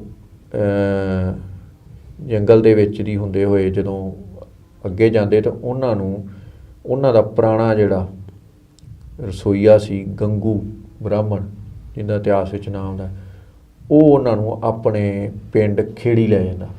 ਗੰਗੂ ਬ੍ਰਾਹਮਣ, ਹਾਂ। ਠੀਕ ਹੈ ਜੀ। ਉਹ ਗੰਗੂ ਬ੍ਰਾਹਮਣ ਦੇ ਪਿੰਡ ਜਦੋਂ ਜਾਂਦੇ ਨੇ, ਹਾਂਜੀ, ਤੇ ਉੱਥੇ ਰਾਤ ਰਹਿੰਦੇ ਨੇ, ਤੇ ਉਹ ਗੰਗੂ ਜਿਹੜਾ ਹੈ ਉਹ ਕੋਈ ਉਹਨਾਂ ਦੀ ਐਡੀ ਸੇਵਾ ਨਹੀਂ ਕਰਦਾ। ਗੁਰੂ ਸਾਹਿਬ ਦੇ ਬੱਚਿਆਂ ਦੀ ਕੋਈ ਐਡਾ ਉਹਨਾਂ ਨੂੰ ਖਾਣ ਨੂੰ ਨਹੀਂ ਵਧੀਆ ਦਿੰਦਾ। ਠੀਕ ਹੈ ਜੀ। ਮਾਤਾ ਜੀ ਜਿਹੜੇ ਇਸ ਗੱਲ ਤੋਂ ਬੜੇ ਹੈਰਾਨ ਹੁੰਦੇ ਵੀ ਇਹ ਸਾਡਾ ਕਿਸੇ ਟਾਈਮ 'ਤੇ ਰਸੋਈਆ ਰਿਹਾ ਤੇ ਕਿਵੇਂ ਸਾਹਿਬਜ਼ਾਦਿਆਂ ਨੂੰ ਵੀ ਖਾਣ ਪੀਣ 'ਚ ਜਿਵੇਂ ਕੋਈ ਵੀ ਆਪਣੇ ਤਾਂ ਹੁੰਦਾ ਵੀ ਕੋਈ ਘਰੇ ਆ ਜੇ ਤੇ ਆਮ ਲੋਕ ਸੇਵਾ ਕਰਦੇ ਹੀ ਨੇ, ਪਰ ਉਹ ਪਤਾ ਨਹੀਂ ਉਹਦੀ ਪਹਿਲਾਂ ਹੀ ਨੀਤ ਖਰਾਬ ਸੀ। ਤੇ ਰਾਤ ਨੂੰ ਉਹ ਜਿਹੜਾ ਮਾਤਾ ਜੀ ਕੋਲੇ ਕੁਛ ਤਿਲ ਫੁੱਲ ਹੁੰਦਾ ਜਿਹੜਾ ਉਹ ਰਾਤ ਨੂੰ ਚੋਰੀ ਕਰ ਲੈਂਦਾ। ਗੰਗੂ ਬ੍ਰਾਹਮਣ ਉੱਥੋਂ ਚੋਰੀ ਕਰ ਲੈਂਦੇ? ਹਾਂ, ਉਹਨਾਂ ਦੇ ਸੁੱਤਿਆਂ ਪਿਆ। ਤੇ ਇਸ ਗੱਲ ਦਾ ਜਦੋਂ ਮਾਤਾ ਜੀ ਨੂੰ ਪਤਾ ਲੱਗਦਾ ਤਾਂ ਮਾਤਾ ਜੀ ਉਹਨੂੰ ਇਹ ਨਹੀਂ ਕਹਿੰਦੇ ਵੀ ਤੂੰ ਚੋਰੀ ਕੀਤਾ, ਉਹਦੇ ਚੱਲ ਤੂੰ ਜੋ ਕੁਛ ਹੈਗਾ ਵੀ ਤੂੰ ਇਹ ਰੱਖ ਲਾ। ਠੀਕ ਹੈ ਜੀ। ਤੇ ਉਹ ਇਸ ਗੱਲ 'ਤੇ ਉਲਟਾ ਜਿਵੇਂ ਉਹ ਰੌਲਾ ਪਾ ਦਿੰਦਾ ਗੰਗੂ ਬ੍ਰਾਹਮਣ। ਹਾਂ, ਤੇ ਉਹ ਰੌਲਾ ਪਾ ਕੇ ਤੇ ਮਾਤਾ ਜੀ ਉਹਨੂੰ ਬੜਾ ਚੁੱਪ ਕਰਾਉਣ ਦੀ ਕੋਸ਼ਿਸ਼ ਕਰਦੇ ਤੇ ਉਹ ਮਰਿੰਡੇ ਜਿਹੜਾ ਥਾਣੇ ਚਲਾ ਜਾਂਦਾ, ਉੱਥੋਂ ਦੇ ਕੋਤਵਾਲ ਨੂੰ ਜਾ ਕੇ ਇਤਲਾਹ ਦੇ ਦਿੰਦਾ। ਉਹਨਾਂ ਨੂੰ ਕੀ ਇਤਲਾਹ ਦਿੰਦਾ ਜੀ ਫਿਰ ਉੱਥੇ ਵੀ ਉਹਨੂੰ ਇਤਲਾਹ ਦਿੰਦਾ ਵੀ ਗੁਰੂ ਸਾਹਿਬ ਦੇ ਜਿਹੜੇ ਛੋਟੇ ਦੋ ਸਾਹਿਬਜ਼ਾਦੇ ਤੇ ਮਾਤਾ ਗੁਜਰੀ, ਹਾਂਜੀ, ਵੀ ਉਹ ਮੇਰੇ ਘਰ ਨੇ, ਉਹਨਾਂ ਪਨਾਹ ਲਈ ਹੋਈ ਹੈ। ਠੀਕ ਹੈ ਜੀ। ਤੇ ਉਹ ਜਦੋਂ ਉਹਨਾਂ ਨੂੰ ਦੱਸਦਾ ਤਾਂ ਉਹ ਬੜਾ ਖੁਸ਼ ਹੁੰਦਾ ਕੋਤਵਾਲ, ਕਿਉਂਕਿ ਉਹਨੂੰ ਇਹ ਹੁੰਦਾ ਮੈਨੂੰ ਬੜਾ ਇਨਾਮ ਮਿਲੇਗਾ ਜਾਂ ਹੋਏਗਾ। ਉਹ ਫਿਰ ਕੋਤਵਾਲ ਆਪਦੇ ਸਿਪਾਹੀਆਂ ਨੂੰ ਭੇਜਦਾ। ਜਿਹੜਾ ਇਹ ਗੰਗੂ ਬ੍ਰਾਹਮਣ ਹੈ ਜੀ, ਇਹਨੇ ਕੋਸ਼ਿਸ਼ ਤਾਂ ਇਹ ਕੀਤੀ ਹੋਣੀ ਹੈ ਵੀ ਸ਼ਾਇਦ ਜਿਹੜੇ ਸਿੱਕਿਆਂ ਦਾ ਲਾਲਚ ਸੀ ਉਹਨੂੰ ਜਾਂ ਸੋਨੇ ਦਾ ਲਾਲਚ ਸੀਗਾ ਵੀ ਉਹ ਲਾਲਚ ਦੇ ਖਾਤਰ ਉਹਨੂੰ ਦੱਬਣ ਦੀ ਖਾਤਰ ਜਾ ਕੇ ਕੋਤਵਾਲੀ ਉਹਨੇ ਉੱਥੇ ਥਾਣੇਦਾਰ ਨੂੰ ਜਾਂ ਜੋ ਵੀ ਉੱਥੇ ਸੀਗਾ ਉਹਨਾਂ ਨੂੰ ਕਿਹਾ ਵੀ ਜਿਹੜੇ ਗੁਰੂ ਸਾਹਿਬ ਦੇ ਬੱਚੇ ਉਹ ਸਿਰਫ ਇੱਕ ਉਹਨੇ ਲਾਲਚ ਦੇ ਪਿੱਛੇ ਇਹ ਕੰਮ ਕੀਤਾ ਜੀ। ਲਾਲਚ ਇਕੱਲਾ ਇਹ ਨਹੀਂ ਸੀ। ਹਾਂਜੀ। ਜਿਹੜੇ ਇਹੋ ਜਿਹੇ ਕਿਰਦਾਰ ਦੇ ਬੰਦੇ ਹੁੰਦੇ ਆ ਉਹਨਾਂ ਦੇ ਲਾਲਚ ਇਹ ਹੁੰਦੇ ਵੀ ਸਾਨੂੰ ਕੋਈ ਵੱਡੀ ਜਗੀਰ ਜਾਂ ਸਾਨੂੰ ਕੋਈ ਵੱਡਾ ਇਨਾਮ ਜਿਹੜੇ ਹਕੂਮਤ ਵੱਲੋਂ ਮਿਲੇਗਾ ਇਸ ਗੱਲ ਦਾ, ਕਿਉਂਕਿ ਹਕੂਮਤ ਤਾਂ ਜਿਹੜੀ ਤਰਲੋ ਮੱਛੀ ਹੋਈ ਪਈ ਸੀ ਗੁਰੂ ਸਾਹਿਬ ਦੇ ਮਗਰ ਅਤੇ ਉਹਨਾਂ ਦੇ ਪਰਿਵਾਰ ਨੂੰ ਜਿਹੜਾ ਫੜਨ ਦੇ, ਕਿਉਂਕਿ ਇਹ ਜਦੋਂ ਇਹ ਕੁੰਮਾ ਮਾਸ਼ਕੀ ਦੀ ਜਿਹੜੀ ਝੁੱਗੀ ਤੋਂ ਇਹ ਆਉਂਦੇ ਆ ਅਤੇ ਉਸ ਤੋਂ ਬਾਅਦ ਉੱਥੇ ਕੁੰਮਾ ਮਾਸ਼ਕੀ ਦੀ ਝੁੱਗੀ ਦੀ ਉਹ ਜਿਹੜੀ ਪੈੜ ਨੱਪਦੇ ਸੂਹੇ ਜਿਹੜੇ ਉੱਥੋਂ ਤੱਕ ਪਹੁੰਚਦੇ ਨੇ।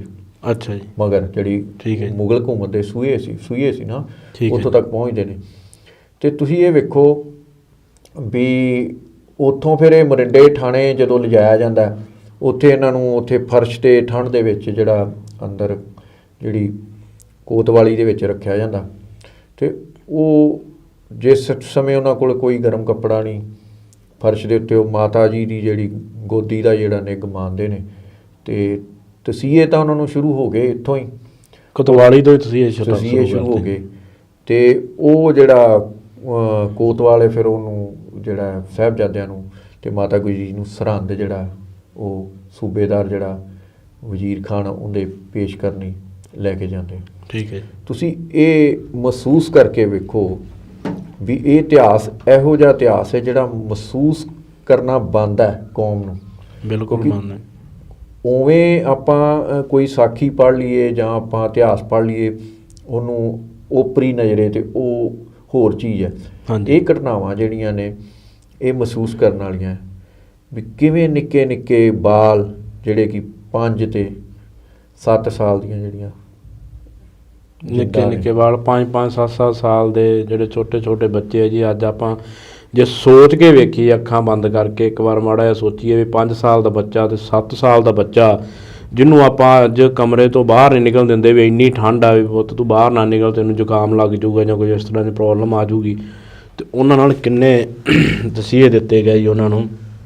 ਕਿੱਡੇ ਜ਼ਾਲਮ ਬੰਦੇ ਹੋਣਗੇ ਜੀ, ਕਿੱਡੇ ਕਿਵੇਂ ਉਹਨਾਂ ਦਾ ਮਨ ਕੀਤਾ ਸਭ। ਹਕੂਮਤ ਦਾ ਨਸ਼ਾ ਹੁੰਦਾ ਅਤੇ ਉਹ ਨਸ਼ੇ ਦੇ ਵਿੱਚ ਜਿਹੜੇ ਨੇ ਉਹ ਜਿਹੜੇ ਜ਼ੁਲਮ ਹੁੰਦੇ ਨੇ, ਜਦੋਂ ਇਨਸਾਨੀਅਤ ਮਰ ਜਾਂਦੀ ਹੈ ਅਤੇ ਉਹਨਾਂ ਨੂੰ ਫਿਰ ਜਦੋਂ ਲਿਜਾਇਆ ਜਾਂਦਾ ਤਾਂ ਉਹਨਾਂ ਨੂੰ ਰਾਤ ਜਿਹੜਾ ਠੰਡੇ ਬੁਰਜ ਦੇ ਵਿੱਚ ਜਿਹੜਾ ਉਹ ਰੱਖਿਆ ਜਾਂਦਾ।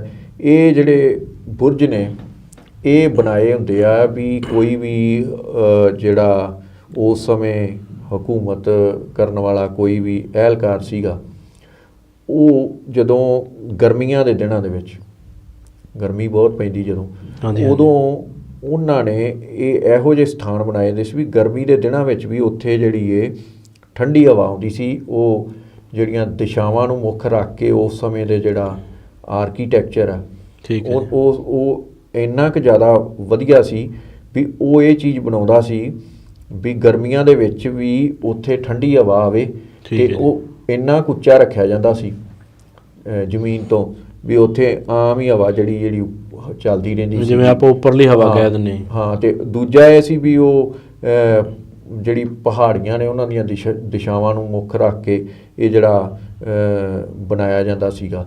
ਇਹ ਇਕੱਲਾ ਸਰਹੰਦ ਹੀ ਨਹੀਂ, ਹੋਰ ਵੀ ਜਿੱਥੇ ਇਹਨਾਂ ਨੇ ਉਸ ਸਮੇਂ ਦੇ ਜਿਹੜੀ ਮੁਗਲ ਹਕੂਮਤ ਦੇ ਅਹਿਲਕਾਰ ਸੀ ਜਾਂ ਮੁਗਲ ਹਕੂਮਤ ਦਾ ਜਿਹੜਾ ਬਾਦਸ਼ਾਹ ਸੀ, ਉਹਨਾਂ ਨੇ ਵੀ ਆਪਾਂ ਵੇਖਦੇ ਹਾਂ ਵੀ ਇਹੋ ਜਿਹੀਆਂ ਬਿਲਡਿੰਗਾਂ ਜਿਹੜੀਆਂ ਹੋਰ ਵੀ ਬਣੀਆਂ ਮਿਲਦੀਆਂ। ਉਹ ਜਿਹੜਾ ਬੁਰਜ ਸੀ ਉਹ ਤੁਸੀਂ ਹਿਸਾਬ ਲਾਓ ਵੀ ਉਸ ਸਮੇਂ ਅੱਜ ਨਾਲੋਂ ਵੈਸੇ ਵੀ ਠੰਡ ਜ਼ਿਆਦਾ ਪੈਂਦੀ ਹੋਵੇਗੀ। ਬਿਲਕੁਲ, ਕਿਉਂਕਿ ਅੱਜ ਜੰਗਲ ਚਾਰ ਚਵੇਰੇ ਅੱਜ ਉਹਨਾਂ ਜੰਗਲ ਨਹੀਂ ਰਿਹਾ। ਬਿਲਕੁਲ। ਦੂਜੀ ਗੱਲ ਆ ਵੀ ਇਹ ਜਿਹੜਾ ਸਰਹੰਦ ਆ ਇਹ ਪਹਾੜਾਂ ਦੇ ਵੀ ਨੇੜੇ ਆ। ਬਿਲਕੁਲ ਜੀ। ਅਤੇ ਇੱਕ ਇਹ ਵੀ ਸਰਦੀ ਹੋਵੇ, ਜਿੱਥੇ ਗਰਮੀ 'ਚ ਠੰਡੀ ਹਵਾ ਆਉਂਦੀ ਉੱਥੇ ਅੱਤ ਦੀ ਸਰਦੀ ਦੇ ਵਿੱਚ ਉਹ ਕਿਵੇਂ ਉਹ ਰਾਤਾਂ ਉਹਨਾਂ ਨੇ ਕੱਟੀਆਂ ਹੋਣੀਆਂ, ਜਿਹੜੀਆਂ ਬੁਰਜ 'ਚ ਰਾਤਾਂ ਕੱਟੀਆਂ। ਅਤੇ ਮਾਤਾ ਗੁਜਰੀ ਜੀ ਜਿਹੜੇ ਨੇ ਉਹਨਾਂ ਨੇ ਆਪਦੀ ਗੋਦੀ ਦਾ ਉਹਨਾਂ ਨੂੰ ਨਿੱਘ ਦਿੱਤਾ, ਅਤੇ ਇਹ ਮੰਜ਼ਰ ਜਿਹੜਾ ਉਹ ਆਪਣੀ ਕਲਪਨਾ ਤੋਂ ਵੀ ਪਰੇ ਵੀ ਇਹ ਮਹਿਸੂਸ ਕਰਨਾ। ਅਤੇ ਤੁਸੀਂ ਵੇਖੋ ਵੀ ਉਸ ਹਕੂਮਤ ਦੇ ਇੰਨੀ ਜ਼ਿਆਦਾ ਸਿਕਿਉਰਿਟੀ ਹੋਣ ਦੇ ਬਾਵਜੂਦ ਵੀ ਮੋਤੀ ਮਹਿਰਾ ਨਾਂ ਦਾ ਇੱਕ ਗੁਰੂ ਦਾ ਸਿੱਖ ਉਹ ਕਿਸੇ ਤਰੀਕੇ ਉਹਨਾਂ ਲਈ ਗਰਮ ਦੁੱਧ ਪਹੁੰਚਾਉਂਦਾ ਹੈ। ਵਾਹ ਜੀ। ਬਾਅਦ 'ਚ ਮੁਗਲ ਹਕੂਮਤ ਉਹਨੂੰ ਵੀ ਬੜੇ ਜ਼ਾਲਮਾਨਾ ਤਰੀਕੇ ਨਾਲ ਜਿਹੜਾ ਸ਼ਹੀਦ ਕਰਦੀ ਹੈ।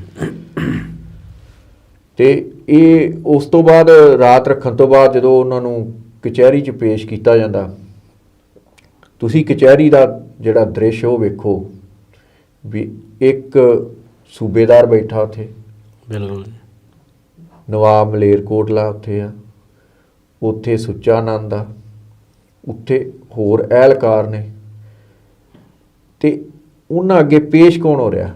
ਵਾਹ ਜੀ। 5 ਸਾਲ ਤੇ 7 ਸਾਲ ਦਾ ਬੱਚਾ, ਮਾਸੂਮ ਜਿੰਦਾਂ ਜਿਹੜੀਆਂ ਜਾ ਕੇ ਉੱਥੇ ਫਤਿਹ ਬੁਲਾਉਂਦੀਆਂ, ਜਿਹੜੀ ਕਿ ਹਕੂਮਤ ਨੂੰ ਪ੍ਰਵਾਨ ਨਹੀਂ। ਠੀਕ ਹੈ ਜੀ। ਅਤੇ ਉਹ ਆਪਦੀ ਛਾਤੀ ਚੌੜੀ ਕਰਕੇ ਉਹਨਾਂ ਦੇ ਹਰ ਸਵਾਲ ਦਾ ਜਵਾਬ ਦਿੰਦੀਆਂ, ਜਿਹੜੇ ਕਿ ਹਕੂਮਤ ਦੇ ਨਸ਼ੇ ਵਿੱਚ ਉਹਨਾਂ ਨੂੰ ਲਾਲਚ ਵੀ ਦਿੰਦੇ ਆ, ਡਰਾਵੇ ਵੀ ਦਿੰਦੇ ਆ। ਇੱਥੋਂ ਤੱਕ ਕਹਿੰਦੇ ਆ ਵੀ ਤੁਹਾਡੇ ਜਿਹੜੇ ਗੁਰੂ ਪਿਤਾ ਨੇ ਉਹ ਸ਼ਹੀਦ ਹੋ ਚੁੱਕੇ ਨੇ, ਠੀਕ ਹੈ ਜੀ, ਅਤੇ ਤੁਹਾਡੇ ਜਿਹੜੇ ਵੱਡੇ ਭਰਾ ਨੇ ਉਹ ਵੀ ਸ਼ਹੀਦ ਹੋ ਚੁੱਕੇ ਨੇ, ਸਿੱਖ ਹੀ ਕੋਈ ਨਹੀਂ ਰਹਿ ਗਿਆ। ਠੀਕ ਹੈ ਜੀ। ਉਹਨਾਂ ਦਾ ਮਨੋਬਲ ਡੇਗਣ ਵਾਸਤੇ ਉਹ ਪਤਾ ਨਹੀਂ ਉਹਨਾਂ ਨੇ ਕੀ ਕੀ ਕੁਝ ਕਿਹਾ ਹੋਵੇਗਾ, ਅਤੇ ਉਹ ਸਾਹਿਬਜ਼ਾਦਿਆਂ ਨੇ ਉਹਦਾ ਜਵਾਬ ਕਿਵੇਂ ਦਿੱਤਾ, ਇਹ ਕਿੱਡੀ ਵੱਡੀ ਬਖਸ਼ਿਸ਼ ਹੈ। ਬਿਲਕੁਲ। ਅਤੇ ਮਾਤਾ ਗੁਜਰੀ ਜੀ ਦੀ ਜਿਹੜੀ ਸਿੱਖਿਆ ਜਿਹੜੀ ਉਹ ਰਾਹ 'ਚ ਉਹਨਾਂ ਨੂੰ ਦਿੰਦੇ ਆਏ, ਠੀਕ ਹੈ ਜੀ, ਉਹ ਇਤਿਹਾਸ ਸੁਣਾਉਂਦੇ ਆਏ, ਕਿਵੇਂ ਤੁਹਾਡੇ ਦਾਦਾ ਜੀ ਨੇ ਦਿੱਲੀ ਦੇ ਚਾਂਦਨੀ ਚੌਂਕ 'ਚ ਸ਼ਹੀਦੀ ਦਿੱਤੀ ਹੈ, ਕਿਵੇਂ ਗੁਰੂ ਕੇ ਸਿੰਘਾਂ ਨੇ ਤਨ ਤਿਆਰੇ ਜਿਹੜੇ ਨੇ ਉਹ ਝੱਲੇ ਨੇ, ਚਾਹੇ ਉਹ ਭਾਈ ਦਿਆਲਾ ਜੀ ਦੇਗਾਂ ਵਿੱਚ ਉਬਲੇ। ਇਹ ਸਾਰੀਆਂ ਜਿਹੜੀਆਂ ਇਤਿਹਾਸ ਸੀ ਉਹ ਮਾਤਾ ਗੁਜਰੀ ਜੀ ਨੇ ਉਹਨਾਂ ਨੂੰ ਸੁਣਾਇਆ, ਅਤੇ ਉਹਨਾਂ 'ਤੇ ਕਿੰਨੀ ਬਖਸ਼ਿਸ਼ ਹੋਵੇਗੀ। ਨਹੀਂ ਤਾਂ ਅੱਜ ਕੱਲ੍ਹ ਦੇ ਐਡੀ ਛੋਟੀ ਉਮਰ ਦੇ ਬੱਚੇ ਆਪਾਂ ਛੋਟੇ ਛੋਟੇ ਚੋਕਲੇਟ ਅਤੇ ਟੌਫੀਆਂ ਨਾਲ ਹੀ ਆਪਾਂ ਵਰਚਾ ਲੈਂਦੇ, ਟੌਫੀਆਂ ਨਾਲ ਵਰਚਾਈ, ਉਹਨਾਂ ਨੂੰ ਲਾਲਚ ਦਿੱਤੇ, ਅਤੇ ਉਹਨਾਂ ਨੂੰ ਫਿਰ ਉਸ ਦਿਨ ਇਹ ਕਹਿ ਕੇ ਵਾਪਸ ਭੇਜ ਦਿੱਤਾ ਗਿਆ ਕਿ ਤੁਸੀਂ ਸੋਚ ਲਓ ਕਿ ਜੇ ਤੁਸੀਂ ਇਸਲਾਮ ਕਬੂਲ ਕਰਦੇ ਹੋ ਅਤੇ ਤੁਹਾਨੂੰ ਇਹ ਰਾਜ ਭਾਗ ਦਿੱਤਾ ਜਾਊਗਾ, ਤੁਹਾਡਾ ਅਨੰਦਪੁਰ ਸਾਹਿਬ ਮੋੜ ਦਿੱਤਾ ਜਾਊ, ਤੁਹਾਡਾ ਇੱਥੇ ਵੀ ਬਹੁਤ ਖੂਬਸੂਰਤ ਜਿਹੜੀਆਂ ਔਰਤਾਂ ਨਾਲ ਵਿਆਹ ਕੀਤਾ ਜਾਊ, ਅਤੇ ਜੰਨਤ ਵਿੱਚ ਵੀ ਤੁਹਾਨੂੰ ਹੂਰਾਂ ਮਿਲਣਗੀਆਂ। ਇਸ ਤੋਂ ਇਲਾਵਾ ਡਰਾਵੇ ਦਿੱਤੇ ਜਾਂਦੇ ਆ। ਇਕੱਲੇ ਜਿਹੜਾ ਉਸ ਸਮੇਂ ਦੇ ਉੱਚ ਜਿਹੜੇ ਅਹਿਲਕਾਰ ਨੇ ਉਹ ਹੀ ਨਹੀਂ ਡਰਾਵੇ ਦਿੰਦੇ ਹੋਣਗੇ। ਮਹਿਸੂਸ ਕਰੋ ਵੀ ਜਿਹੜੇ ਉਹਨਾਂ ਦੇ ਛੋਟੇ ਛੋਟੇ ਅਹਿਲਕਾਰ ਉਹ ਕਹਿੰਦੇ ਹੋਣਗੇ ਇੱਥੋਂ ਤੱਕ ਵੀ ਤੁਹਾਨੂੰ ਕੋਹਲੂ 'ਚ ਪੀੜ ਦਿੱਤਾ ਜਾਵੇਗਾ, ਤੁਹਾਡਾ ਬੰਦ ਕੱਟਿਆ ਜਾ ਸਕਦਾ ਹੈ, ਤੁਹਾਨੂੰ ਦੇਗਾਂ ਵਿੱਚ ਉਬਾਲਿਆ ਜਾ ਸਕਦਾ ਹੈ। ਇਹੋ ਜਿਹੀਆਂ ਗੱਲਾਂ ਵੀ ਉਹਨਾਂ ਨਾਲ ਕੀਤੀਆਂ ਹੋਣਗੀਆਂ। ਇਤਿਹਾਸ ਵਿੱਚ ਜਿਹੜਾ ਇਹ ਜ਼ਿਕਰ ਵੀ ਆਉਂਦਾ। ਅਤੇ ਉਸ ਤੋਂ ਬਾਅਦ ਜਦੋਂ ਵਾਪਸ ਆਉਂਦੇ ਆ ਅਤੇ ਸਾਰਾ ਕੁਛ ਆ ਕੇ ਆਪਣੀ ਦਾਦੀ ਮਾਤਾ ਗੁਜਰੀ ਜੀ ਨੂੰ ਦੱਸਦੇ ਆ, ਅਤੇ ਮਾਤਾ ਜੀ ਦੀ ਸਿੱਖਿਆ ਇਹੀ ਹੈ ਵੀ ਜਿਹੜਾ ਉਹ ਤੁਸੀਂ ਜਿਹੜਾ ਆਪਣਾ ਧਰਮ ਦੀ ਜਿਹੜੀ ਉਹ ਪਾਲਣਾ ਹੀ ਕਰਨੀ ਹੈ। ਅਤੇ ਉਸ ਤੋਂ ਬਾਅਦ ਜਦੋਂ ਅਗਲੇ ਦਿਨ ਉਹਨਾਂ ਨੂੰ ਪੇਸ਼ ਕੀਤਾ ਜਾਂਦਾ, ਹਾਂਜੀ, ਅਤੇ ਉੱਥੇ ਜਦੋਂ ਫਿਰ ਉਹ ਨਹੀਂ ਕਿਸੇ ਗੱਲ ਨੂੰ ਮੰਨਦੇ, ਅਤੇ ਕਾਜੀ ਕਾਜੀ ਇਹ ਕਹਿੰਦਾ ਵੀ ਜਿਹੜੀ ਇਸਲਾਮ ਦੀ ਸ਼ਰ੍ਹਾ ਇਹ ਕਾਜੀ ਇਹ ਸਵਾਲ ਦਾ ਜਵਾਬ ਦਿੰਦਾ ਜਿਹੜਾ ਮਲੇਰਕੋਟਲੇ ਦਾ ਨਵਾਬ ਸ਼ੇਰ ਮੁਹੰਮਦ ਖਾਂ, ਠੀਕ ਹੈ, ਉਹ ਕਹਿੰਦਾ ਵੀ ਜਦੋਂ ਉਹਨੂੰ ਇਹ ਮਿਹਣਾ ਮਾਰਿਆ ਜਾਂਦਾ ਵੀ ਤੇਰੇ ਭਰਾ ਨੂੰ ਗੁਰੂ ਗੋਬਿੰਦ ਸਿੰਘ ਜੀ ਨੇ ਵੀ ਮਾਰਿਆ ਉੱਥੇ ਜੰਗ ਦੇ ਵਿੱਚ, ਚਮਕੌਰ ਦੀ ਗੜੀ, ਹਾਂ, ਅਤੇ ਤੂੰ ਇਹਨਾਂ ਕੋਲ ਬਦਲਾ ਲੈ, ਠੀਕ ਹੈ ਜੀ। ਅਤੇ ਉਹ ਫਿਰ ਕਾਜੀ ਨੂੰ ਪੁੱਛਦਾ ਵੀ ਇਸਲਾਮੀ ਸ਼ਰ੍ਹਾ ਮੁਤਾਬਕ ਕਿ ਇਹ ਸਜ਼ਾ ਦੇ ਹੱਕਦਾਰ ਨੇ, ਅਤੇ ਕਾਜੀ ਕਹਿੰਦਾ ਵੀ ਨਹੀਂ, ਇਸਲਾਮੀ ਸ਼ਰ੍ਹਾ ਦੇ ਨਾਲ ਨਹੀਂ, ਤੇ ਉਹ ਮਲੇਰਕੋਟਲੇ ਦਾ ਨਵਾਬ ਇਹ ਕਹਿੰਦਾ ਵੀ ਫਿਰ ਜੇ ਬਦਲਾ ਲੈਣਾ ਤੇ ਆਪਾਂ ਇਹਨਾਂ ਦੇ ਵੱਡਿਆਂ ਤੋਂ ਲਾਂਗੇ। ਬਿਲਕੁਲ ਜੀ। ਤੇ ਇਸ ਨੂੰ ਸਿੱਖ ਕੌਮ ਦੇ ਵਿੱਚ ਆਪਾਂ ਇਹ ਵੀ ਕਹਿ ਦਿੰਦੇ ਵੀ ਉਹਨੇ ਹਾਅ ਦਾ ਨਾਅਰਾ ਮਾਰਿਆ। ਬਿਲਕੁਲ। ਤੇ ਨਵਾਬ ਮਲੇਰਕੋਟਲਾ ਇੰਨੀ ਗੱਲ ਕਰਦਾ ਹੈ ਤੇ ਜਿਹੜਾ ਉੱਥੇ ਸੁੱਚਾ ਨੰਦ ਹੁੰਦਾ ਉਹ ਕਹਿੰਦਾ ਵੀ ਇਹ ਸੱਪ ਦੇ ਬੱਚੇ ਨੇ। ਠੀਕ ਹੈ ਜੀ। ਤੇ ਸੱਪ ਨੂੰ ਮਾਰਨਾ ਤੇ ਉਹਦੇ ਬੱਚਿਆਂ ਨੂੰ ਛੱਡ ਦੇਣਾ, ਇਹ ਗੱਲ ਕਹਿ ਕੇ ਉਹ ਸੂਬੇ ਦਾ ਜਿਹੜਾ ਮਨ ਪੱਕਾ ਕਰਦਾ। ਉਸ ਤੋਂ ਬਾਅਦ ਫਿਰ ਕਾਜੀ ਜਿਹੜਾ ਹੈ ਉਹ ਨੀਹਾਂ 'ਚ ਚਿਣ ਕੇ ਸ਼ਹੀਦ ਕਰਨ ਦਾ ਜਿਹੜਾ ਫਤਵਾ ਜਾਰੀ ਕਰਦਾ।